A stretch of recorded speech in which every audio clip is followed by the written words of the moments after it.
Do you ever wish you could just take everything that you knew, all your ministry experience, all the books you've read, all your training?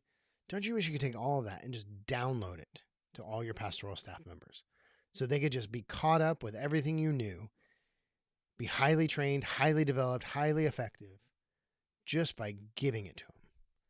Well, that's what I want to talk about today, because I think that you, as the lead pastor, you have forgotten more ministry than most of your staff members even know. And what they need is for you to download all of that in a way that they can upload it for themselves and learn from all your years of ministry, all your experience, all your training, and really get the good nuggets that have made your ministry the successful ministry it is today. And so that's what I'm going to talk about today. How and why do you do that? So let's get started. So the big question is this: how do pastors like us, who remain focused on the mission of Jesus and serving our communities without being distracted by everything in the world around us, how do we increase our effectiveness while living a lifestyle that doesn't compromise our health, our families, or our personal relationships with Jesus? That's the question this podcast is going to answer. I'm Dr. Brandon Party Cooper, and welcome to the Ministry Hackers Podcast. Welcome, everyone, to this episode. I hope you are doing amazing today. I hope you are having a great day, whatever it is you're doing, whatever's happening. Maybe today is your vacation day, or maybe it's your off day of the week. I hope you are relaxing and resting and not working on your off day or on your vacation. But whatever it is you're doing, I hope it's going well, and I hope you are having a great day. For those who maybe this is your first time here at Ministry Hackers, you're just now joining us, somehow you found us, I want to welcome you to the podcast. Thank you for joining us. I am Dr. Brandon Party Cooper. I'm the founder here at Ministry Hackers. We have one goal, just one, and that is to help you as a pastor and ministry leader live your dream life in ministry. You were called into ministry, you answer the call, you serve people on a regular basis, you sacrifice and you give. But I never believed that that is meant for you to live this life of frustration and anger and anxiety and depression. And I think too many of us live that way as pastors and ministry leaders. And so what I like to do, what I want to do is I want to help you as a pastor and ministry leader, help you discover what your dream life in ministry is. That life where you get to pastor and you get to serve and you get to love people. And at the same time, you get to spend time with your family. You get to go on vacations, have hobbies. Maybe you love to go fishing. Maybe you love to read a great book. Maybe you love to see the world. Live a life where you can do both. And I know that that may seem like an impossibility for some of us, but I know that it's possible. And I have 5 easy steps that we can take together to help you get there, to live that dream life, to pastor the way you want to pastor, and to love your people at the same time, living a life that's fulfilling, that's enriching, and that is fun and exciting and something that's memorable for you to look back on when it's all said and done. And so you can go to ministryhackers.com/mydreamlife and discover right there how you and I can work together to help you discover what your dream life in ministry looks like. Go to ministryhackers.com/mydreamlife and we can start building your dream life in ministry today. So I had this football coach in high school. It was my sophomore year. He was a great coach. Coach Horstman was his name. And we, as sophomores, went undefeated that year. I played wide receiver, and I was a really short, small, fast wide receiver. Not very big, but I ran really fast and I could catch almost anything thrown to me.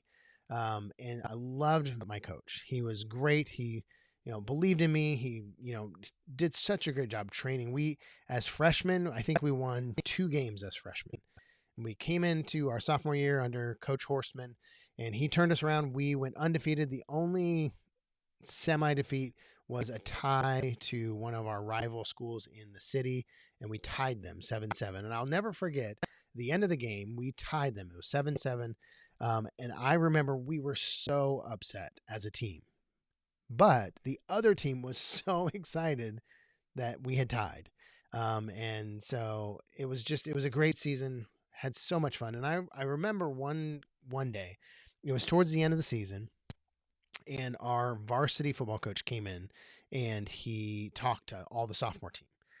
And I'll never forget, he was talking about our coach, and he used this phrase. He says, guys, you need to understand that your coach has forgotten more football than most coaches ever know.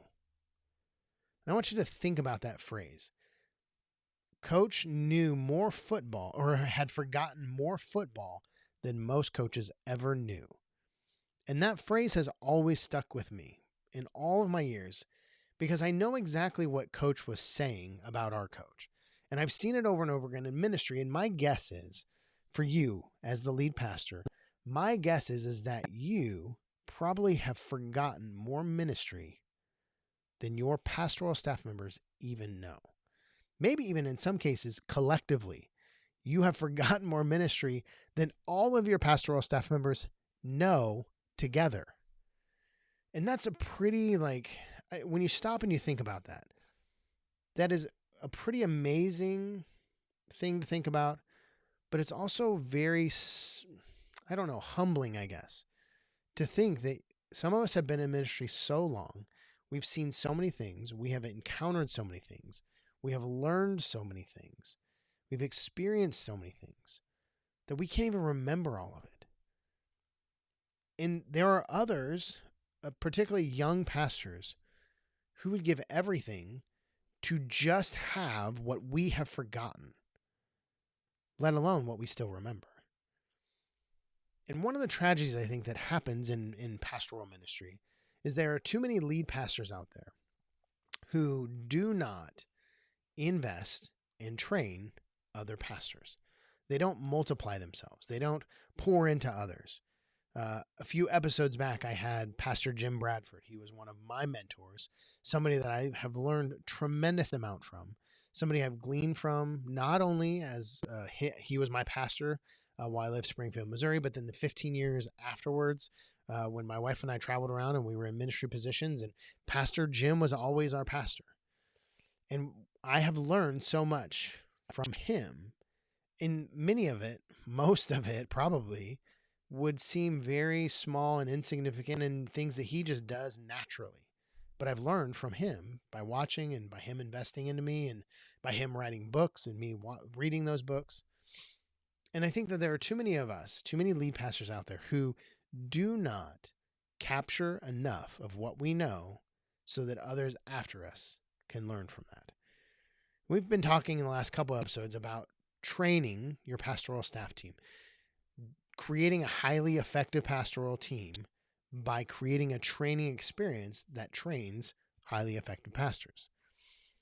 And we talked in the last episode, we talked about how to identify gaps, how figuring out what your pastoral staff knows and what they don't know, and filling in the gaps so that you focus your time, so you don't waste time, so that you can manage your expectations and manage your time expectations, all of those things, performance expectations. So that's the first thing. You need to identify the gaps. But once you've identified those gaps, then the second step is learning and capturing what they need to know. Now, again, on the learning side, most of us have done that. We've learned. We've been trained. Some of us have gone to Bible college. Others have gone to seminary. Some of us have gone through ministry school. Some of us have learned in the school of hard knocks, and we've just gone step by step through our experiences, and we've learned along the way. But we've learned so much. And most of us have captured very little. Very few of us have written anything down or put it in some sort of step-by-step process. We just do it. It's now natural to us. We are in this flow of ministry that we just do what we do. And most of us, if I was to ask, how do you do that? You would really have to think about it and be like, oh my goodness, I don't know. I just do it. It's just, I don't know. I don't know how I do it. I just do it. But there are a lot of young pastors, and you have pastors on your team who they don't know how to just do it. They need to learn. And we have too few pastors not willing to train.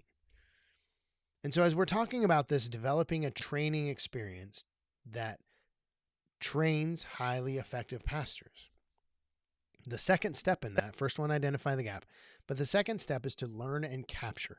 Start capturing the things that you already know and learning the things that you need your pastoral staff team to know. Especially for those of us who may be a little bit older. We don't like to learn new things. Most of us don't. We just like to do it the way we've always done it. But the problem with that is you have young pastoral staff members looking to you to learn from. And at the same time, as they're learning and you're not, there's a point where they catch up and move past you simply because you just chose not to learn. And I think that's not only is that unfortunate for the kingdom of God and advancing his message forward and reaching communities, but I know for myself, I know that I don't want to get to a point where I have stopped learning and I become, in some senses of the word, obsolete in ministry just because I can't keep up with the learning side. And so in this second step of creating a highly effective pastoral staff team, the second step is learning and capturing. So learning what you need to do or learning what you need to know, but then capturing it in a way that you can take somebody through a learning experience, capture it in such a way that's methodical and processed and intentional. I've had some great mentors along the way, and I've had some great teachers and professors and all of that.